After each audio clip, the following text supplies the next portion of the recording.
Hello guys, welcome back to my channel. మేమైతే రాజమండ్రి నుంచి ద్వారపూడి వరకు బస్ జర్నీ చేసి ఇంకా ద్వారపూడి అయ్యప్ప శబరిమల పుణ్యక్షేత్రానికి అయితే వచ్చేసాము. చూసారు కదా.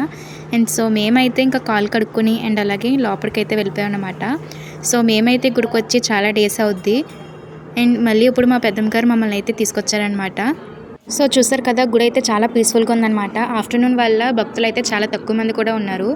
సో మనకి ఒక్కొక్క ప్రాంతానికి ఒక్కొక్క గుడి విశిష్టత అయితే ఉంటుందన్నమాట. అలానే మన రాజమండ్రి నుంచి కాకినాడ అండ్ మధ్యలో ద్వారపూడి ఆంధ్ర శబరిమల ఆంధ్ర వైకుంఠంగా పుణ్యక్షేత్రం అనమాట. అన్ని దేవుల గుడి దర్శించుకోవడానికి అందరి దేవుల్ని ప్రతిష్ఠించారనమాట. ఈ ద్వారపూడి పవిత్ర పుణ్యక్షేత్రంగా అయిందనమాట. సో చాలామంది స్వామివారిని దర్శించుకోవడానికి వస్తుంటారనమాట. అండ్ అలాగే ఎక్కువగా కేరళ శబరిమలకి వెళ్ళలేని వాళ్ళు ఎక్కువగా ఇక్కడ ద్వారపూడి పుణ్యక్షేత్రం స్వామివారి దగ్గర కూడా వచ్చి శబరిమల వేస్తుంటారనమాట. సో అందుకని పవిత్రమైన ఈ శబరిమల పుణ్యక్షేత్రం ద్వారపూడి అయిందనమాట. సో మేమైతే ఇంకా కింద దండం పెట్టేసుకొని పైన అయ్యప్ప స్వామి వారి దగ్గరికి అయితే వెళ్తున్నాం అనమాట దండం పెట్టుకోవడానికి. ఈ లోపే ఆఫ్టర్నూన్ కావడంతో ఇంకా గుడి అయితే క్లోజ్ చేస్తారు. ఇంక ఈవినింగ్ 4 o'clock అయితే ఓపెన్ చేస్తారనమాట.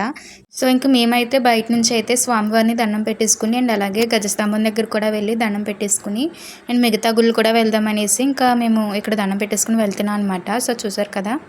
సో మేము రావడం కొద్దిగా లేట్ అవ్వడంతో ఇంకా గుడిలో అయితే క్లోజ్ చేస్తారనమాట. సో అయినా మేము బయట దండం పెట్టేసుకొని ఇంకా ఈవినింగ్ దర్శనం చేసుకోవడానికి మళ్ళీ వెళ్తాము.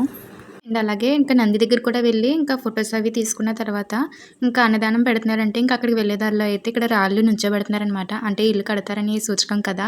సో అలాగా మా పెద్దమ్మ మా చెల్లి కూడా పెడుతున్నారు. సో ఇక్కడ ప్రతిరోజు నిత్య అన్నదానం అయితే పెడుతుంటారనమాట. సో మేమైతే ఇంకా అన్నదానానికి వెళ్ళిపోయాము. ఎవరికి వాళ్ళే టికెట్స్ అయితే ఇచ్చేసారనమాట.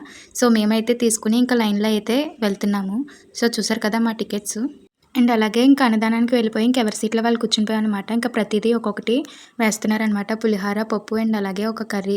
అలాగే ఇవన్నీ వేసిన తర్వాత ఇంకా స్వామియే శరణమయ్యప్ప అని దండం పెట్టుకోమన్నారు. ఇంకా పెట్టుకున్న తర్వాత ఇంకా అందరం స్టార్ట్ చేస్తాం అనమాట. ఇంకా తినేసి ఇంకా 1/2 hour వెయిటింగ్ హాల్లో అయితే కూర్చున్నాం అనమాట. కూర్చున్న తర్వాత ఇంకా మా చెల్లి వాళ్ళకి ఇంక ఇది కనిపించిందని చెప్పి ఇంక వీళ్ళైతే ఆడుకుంటున్నారనమాట. సో చూస్తారు కదా ఎంత ఫన్నీగా వీళ్ళు ఏం చేస్తున్నారు అనేసి. సో ఇంకా 4 అవుతుందని చెప్పి మేమైతే ఇంకా ఆదియోగి స్టాచ్యూ దగ్గరికి అయితే వచ్చాం అనమాట. సో ఇంకా మేము ఇదంతా లొకేషన్ అంతా చూసిన తర్వాత ఇంకా ఫొటోస్ కూడా తీసుకున్నాము నేను మా చెల్లి వాళ్ళు. సో ఆదియోగిని ఎప్పుడు ప్రతిష్ఠించారంటే 2025 ఫిబ్రవరి 26వ అయితే ప్రతిష్ఠించారనమాట ద్వారపూడిలో. అండ్ అలాగే స్ఫటికతో చేసిన శివలింగాన్ని కూడా దర్శించుకోవడానికి అయితే వెళ్ళాం అనమాట. సో మేమైతే దర్శనం చేసుకొని అండ్ అలాగే అమ్మవారి గుడికి అయితే వెళ్తున్నాం అనమాట మేమైతేని. సో మేమైతే ఇంకా లోపలికి వెళ్ళి చుట్టూరు అలా షార్ట్ అయితే తీసానమాట వీడియో. ఎందుకంటే అలౌ చేయలేదు, ఎక్కువ చాలా ప్లేస్లో అలౌ చేయట్లేదు అనమాట. సో అండ్ అలాగే మ్యూజియం కూడా ఉంటుంది ఇందులో. ఆ మ్యూజియంలో అయితే మాకు ఫోన్ అయితే అలౌ చేయలేదు. ఇంకా ఫోన్ అయితే లోకల్లో పెట్టేసి మేమైతే ఇంకా మ్యూజియం చూడడానికి అయితే వెళ్ళాం అనమాట. సో మ్యూజియంలో అయితే చాలా బాగుంది. అద్దాల గ్లాస్ బిల్డింగ్లో అయితే 3 floors కూడా దేవుళ్ళందరినీ కూడా ప్రతిష్ఠించారనమాట. చూడడానికి అయితే చాలా బాగుంది. అండ్ అలాగే మీరు కూడా ఎప్పుడైనా వెళ్ళినట్లయితే కనుక కంపల్సరీ అన్ని దేవుళ్ళని దర్శించుకోండి మిస్ కాకుండా. సో మా దర్శనం అయితే చాలా బాగా జరిగిందనమాట. సో మేమైతే ఇంకా బస్ కోసం చూసి ఇంకా బస్సు రావట్లేదని చెప్పి అలా రోడ్డు మీద నడుచుకుంటూ వెళ్తున్నాం అనమాట. సో మా వీడియో మీకు నచ్చినట్లయితే please do like, share and అలాగే సబ్స్క్రైబ్ చేయండి. Thank you.